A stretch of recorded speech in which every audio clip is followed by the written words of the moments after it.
देश की सेवा की जब भी बात आती है तो हर भारतीय के दिल से एक ही आवाज निकलती है कि काश मुझे भी भारतीय सेना में योगदान देने का अवसर एक बार मिल सकता। और शायद यही वजह है कि भारतीय फौज में अपनी जगह बनाने के लिए हर नौजवान छोटी सी उम्र से ही अपने खून पसीने को एक करने में लग जाता है। फिर चाहे भारतीय फौज का चेहरा जल हो,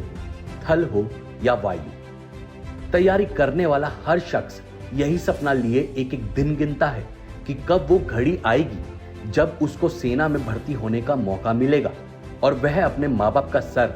फक्र से ऊंचा तो करेगा ही, साथ ही साथ अपने परिवार को एक सुरक्षित और आत्मनिर्भर भविष्य भी दे सकेगा।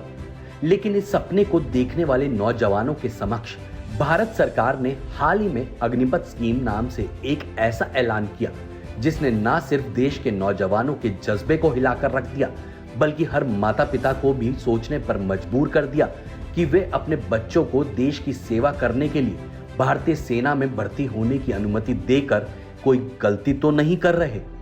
इस ऐलान के बाद देश भर में जो हुआ इससे तो देश का कोना कोना भली भांति वाकिफ है। बहुतों का गुस्सा फूटा, जगह जगह आगजनी की गई, गांव तो गांव, शहर तो शहर, हर जगह सरकार के खिलाफ आक्रोश प्रदर्शन देखने को मिला। लेकिन इतना कुछ होने के बाद भी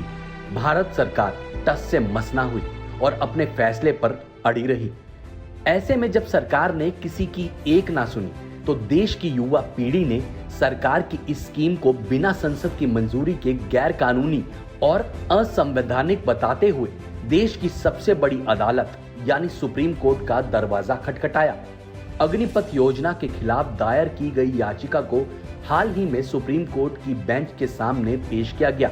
जिसमें याचिकाकर्ताओं के वकील ने अग्निपथ योजना में भर्ती होने की प्रक्रिया शुरू होने पर जोर देते हुए छात्रों के भविष्य पर ध्यान केंद्रित करने का निवेदन भी किया। खबरों की माने तो विशेष रूप से वायुसेना में भर्ती होने के लिए 2017 से अब तक 72,000 से भी अधिक युवाओं को ट्रेनिंग दी जा चुकी है और उन्हें आश्वासन भी दिया गया है कि नियुक्ति पत्र दिया जाएगा। लेकिन अचानक इस योजना के आ जाने से होने वाली नियुक्तियों के भविष्य पर सवालिया निशान खड़ा हो गया है। अग्निपथ स्कीम के खिलाफ दी गई याचिका के चलते वकील साहब की दलीलों को सुनने के बाद न्यायमूर्ति इंदिरा बनर्जी और न्यायमूर्ति जे.के. महेश्वरी की अवकाशकालीन पीठ ने इस मामले पर सुनवाई करने के लिए रजामंदी दे दी है, जिसे अगले सप्ताह से कोर्ट की हरी झंडी के साथ शुरू किया जाएगा।